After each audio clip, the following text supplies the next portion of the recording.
Hello dear student, आज हम class 7th का जो लेसन करेंगे उसका नाम है वेदर, क्लाइमेट एंड अडेप्टेशन। ठीक है, इस चैप्टर में हम 2 वीडियो में इस चैप्टर को कंप्लीट करेंगे। काफ़ी लेंदी चैप्टर है, तो पहले एक पार्ट मैं आपके पास अपलोड कर देती हूँ, दूसरा बाद में आ जाएगा। तो जिसमें हम वेदर के बारे में, क्लाइमेट के बारे में डिस्कस करेंगे। ठीक है, अडेप्टेशन वाला हम बाद में करेंगे। तो देखिए वेदर क्या होता है, कैसे ये वेरी करता है टाइम टू टाइम, कैसे चेंज होता है ये।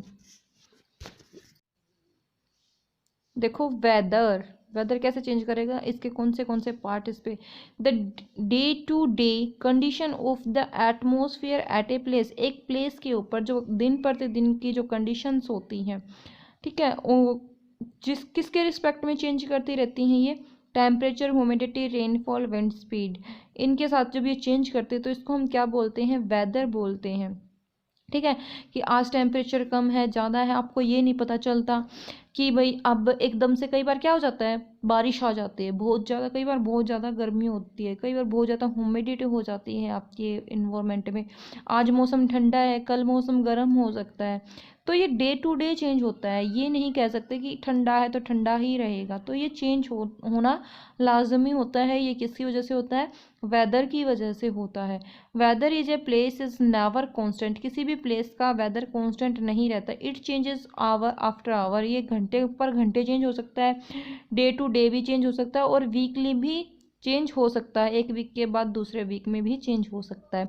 एलिमेंट ऑफ वेदर की अगर मैं बात करूँ तो एलिमेंट ऑफ वेदर कौन से होते हैं आपके, temperature, humidity, rainfall and wind speed, ये सारे क्या आते हैं आपके एलिमेंट ऑफ टेम्परेचर आते हैं। ह्यूमिडिटी क्या होता है कि कितनी मॉइस्चर जो है वो एयर में प्रेजेंट है, कितना मॉइस्चर जो है एयर में प्रेजेंट है, उसको हम क्या बोलते हैं, ह्यूमिडिटी बोलते हैं।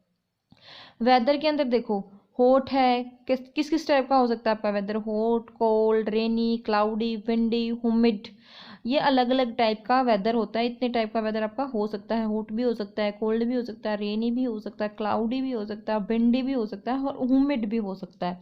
Weather is such a complex phenomena, weather जो है complex phenomena that it can vary over very short period of time, जो क्या होता है बहुत ही शॉर्ट पीरियड ऑफ टाइम के अंदर वेरी कर जाता है, मतलब चेंज हो जाता है।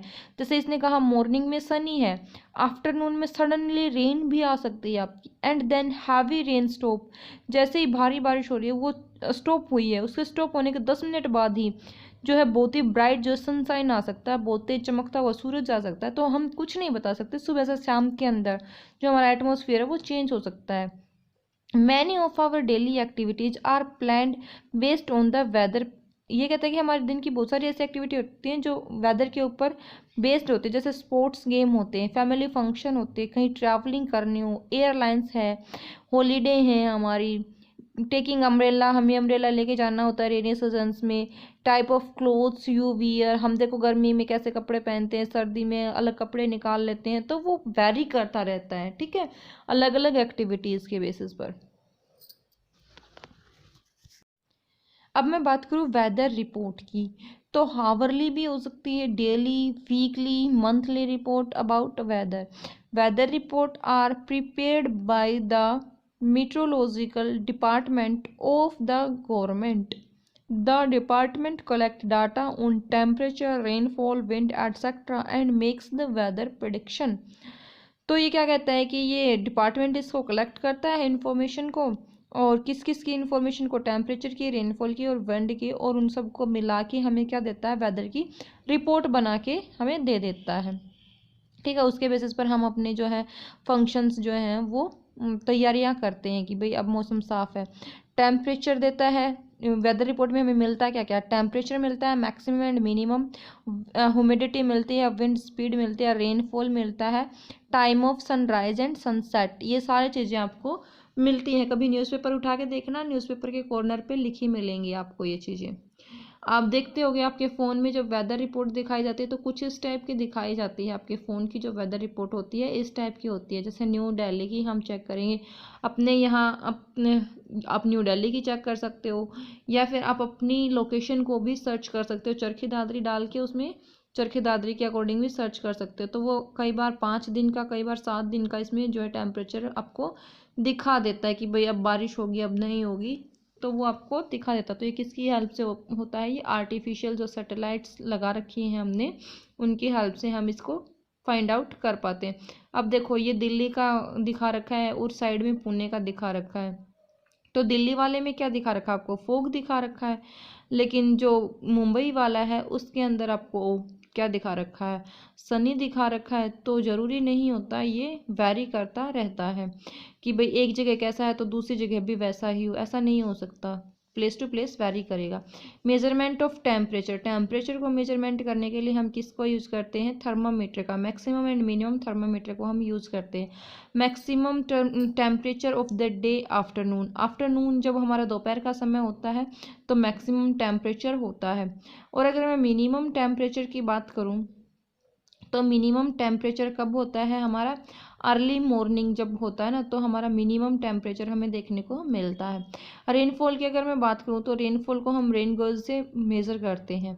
ठीक है। ह्यूमिडिटी को अगर मैं बात करूं तो ह्यूमिडिटी को हम साइकोक्रोमोमीटर से मेज़र करते हैं। ठीक है। विंड स्पीड की अगर मैं बात करूं तो हवा को हम किससे मेज़र करते हैं? एमिनोमीटर से मेज़र करते हैं। एनियोमीटर से मेज़र करते हैं। तो विंड स्पीड को किससे मेजर करते हैं? एनीमोमीटर से। ये अलग अलग इंस्ट्रूमेंट हैं हर चीज़ को मेजर करने के लिए। अब हम बात करते हैं क्लाइमेट की। क्लाइमेट क्या होता है? वेदर आपने पढ़ लिया तो क्लाइमेट का भी पता होना चाहिए। Climate, the average weather pattern taken over a long time से 25 years is called the climate of the people. ये कहता है कि जो 25 साल का जो टेम्परेचर है ना, उसका हम एवरेज निकाल के 25-50 का मतलब जो मैक्सिमम टाइम्स लेके उसका एवरेज निकालते हैं तो उसको हम उसका क्लाइमेट बोलते हैं। High temperature most of the time is equal to climate is equal to hot. अगर मैक्सिमम टाइम टेम्परेचर हाई रहता है तो वहाँ का क्लाइमेट कैसा होगा? हॉट होगा। अगर हाई टेम्परेचर है और हैवी रेनफॉल भी है तो वहाँ का टेम्परेचर कैसा होगा? वहाँ का क्लाइमेट कैसा होगा? हॉट होगा एंड ह्यूमिड होगा। ये कैसा कहाँ रहता है आपका? जो समुद्र का जो एरिया होता है ना, वहाँ रहता है हॉट एंड ह्यूमिड वाला टेम्परेचर, क्योंकि वहाँ बारिश बहुत ज़्यादा होती है। क्यों? समुद्र से पानी उठाया और वहीं के वहीं डाल दिया। गर्मी है, गर्मी में बारिश पानी उठा लेते हैं समुद्र से और वहीं डाल देते हैं। अब राजस्थान की मैं बात करूँ तो हॉट एंड ड्राई होगा। ड्राई क्यों होगा? क्योंकि राजस्थान में पानी नहीं है देने के लिए उसको, तो वो गर्म तो होगा लेकिन ड्राई होगा, उसमें ह्यूमिडिटी नहीं होगी। कश्मीर की अगर मैं बात करूँ तो कश्मीर के अंदर कैसा होता है? कोल्ड होता है। कश्मीर का टेम्परेचर भी ठंडा रहता है ना, ऑलमोस्ट ज़्यादातर ठंडा रहता है। जब हमारे यहाँ गर्मी शुरू हो जाती है तब भी वहाँ नॉर्मल टेम्परेचर रहता है, और सर्दी में तो वहाँ बर्फ़ गिरनी शुरू हो जाती है। तो वहाँ का क्लाइमेट कैसा हुआ? कोल्ड हुआ। अगर मैं केरला की बात करूँ, केरला का है, समुद्र के किनारे है, तो हॉट एंड ह्यूमिड हो गया वहाँ का। ठीक है। तो नॉर्थ ईस्ट जो स्टेट होते हैं उनकी बात करो तो वहाँ पर कैसा होता है? वेट होता है वहाँ का। Weather is day to day change in the atmosphere, और climate is the average weather condition of the particular place over a long time. इसमें तो वेदर तो क्या हो गया? डे टू डे चेंज होता है, लेकिन क्लाइमेट क्या होता है? इसमें हम एवरेज लेते हैं वेदर रिपोर्ट का, जो 25 से 30 साल का जो एवरेज निकाला जाता है वो लिया जाता है क्लाइमेट के अंदर। आई होप आप लोगों को समझ में आ गया होगा वेदर और क्लाइमेट के बीच में क्या डिफरेंस होता है।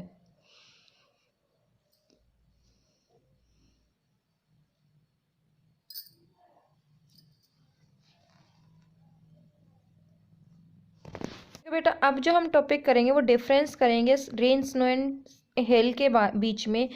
ठीक है। रेन, स्नो एंड हेल करेंगे, स्लिट नहीं करेंगे। ठीक है। तो इसमें क्या कहता है कि प्रेसिपिटेट होते हैं। Precipitate initially start as ice crystal और स्नोफ्लेक्स। ये आइस क्रिस्टल के फॉर्म में होते हैं, स्नोफ्लेक्स के फॉर्म में होते हैं। जैसे ही वाटर वेपराइज होके एटमॉस्फेयर में चला जाता है तो वहाँ जाके ठंडा हो जाता है, वहाँ का जो टेम्परेचर वो काफ़ी कम होता है और वहाँ जाके बर्फ़ के फॉर्म में कन्वर्ट हो जाते हैं। और जब ये वापस अर्थ सरफेस पर आते हैं तो अगर हमारा नीचे का जो सरफेस है, अगर ये हॉट एयर के अंदर से गुजरते हैं तो ये मेल्ट हो जाते हैं, और जब ये नीचे गिरते हैं तो रेन की फॉर्म में नीचे गिर जाते हैं। तो हम इन तीनों के बारे में अलग अलग से डिस्कस करेंगे। रेन कैसे होता है, स्नो कैसे होता है, और हेल्स जो है वो कैसे करता है। इसमें टेम्परेचर वेरी करता रहेगा डिफरेंट फॉर्म्स के अंदर हमारे एटमॉस्फेयर में। तो रेन की बात करें तो स्नोफ्लेक्स लिव्स जो स्नोफ्लेक्स हैं वो क्लाउड्स के अंदर रहते हैं।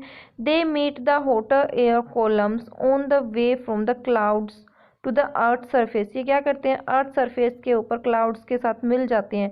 द आइस क्रिस्टल और snowflakes convert into water droplets, तो ये वाटर ड्रॉपलेट्स में कन्वर्ट हो जाएंगे और जब अर्थ के ऊपर पहुंचेंगे तो वाटर की फॉर्म में पहुंचेंगे। तो this type of precipitate is called rain. ये देख लीजिए, ये जैसे कि यहाँ पर स्नोफ्लेक्स थे, ये अर्थ का सरफेस के ऊपर का जो एटमॉस्फेयर है वो गर्म है, जैसे ये इसके अंदर एंटर करेंगे तो ये मेल्ट हो जाएंगे और मेल्ट होने के बाद ये हॉटर एयर में एंटर करते ही मेल्ट हो जाएंगे और मेल्ट होने के जब ये नीचे पहुंचेंगे ना तो ये किस फॉर्म में पहुंचेंगे, रेन की फॉर्म में ये सरफेस के ऊपर पहुंचेंगे। इट मीन्स वाटर ड्रॉपलेट्स पहुंचेंगे। ये था रेन। अब देखो, अगर मैं हेल की बात करूँ तो हेल क्या होता है, यही स्नोफ्लेक्स जो क्लाउड के अंदर रहते हैं, जब वो मीट करते हैं किसके साथ, थिन हॉट एयर कॉलम के साथ इन the atmosphere and melt for a while, और वो कुछ मात्रा में मेल्ट हो जाते हैं। Now they enter into A cooler air column, और वो फिर दोबारा से किसी ठंडी हवा के अंदर एंटर कर जाते हैं और फिर से स्टार्ट हो जाता है क्या करना, फ्रीज करना। They grow in the size, और उनका साइज जो है वो बड़ा हो जाता है पहले के कंपैरिजन में। वाटर ड्रॉपलेट्स उसके अंदर मिक्स हो जाते हैं कुछ, तो अपने साइज को बड़ा कर लेते हैं और जब वो नीचे गिरते हैं तो वो हेल्स की फॉर्म में गिरते हैं। ये देखिए, ये वाटर की ड्रॉपलेट्स थी, ठीक है। जैसे ये नीचे आई तो ठंडा एरिया इसको मिल गया और ये क्या हो गई, जम गई, और जब ये नीचे गिरे तो ओले के रूप में नीचे गिर जाते हैं।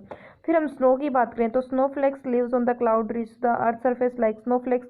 अब ये स्नोफ्लेक्स जो है क्लाउड में रहते हैं और वो उसी रूप में अर्थ के ऊपर गिर जाते हैं। The temperature on the way down the ground is at और बिलो द फ्रीजिंग पॉइंट, तो उस समय जब ये गिरते हैं ना तो जो अर्थ सरफेस का टेम्परेचर है ना वो बिलो फ्रीजिंग पॉइंट होगा, बहुत कम होगा, तो इसीलिए वो बर्फ़ के रूप में ही अर्थ सरफेस के ऊपर। तो इस टाइप के प्रेसिपिटेट्स को हम बोलते हैं स्नोफॉल। आई होप आप लोगों को समझ में आया होगा। Thank you.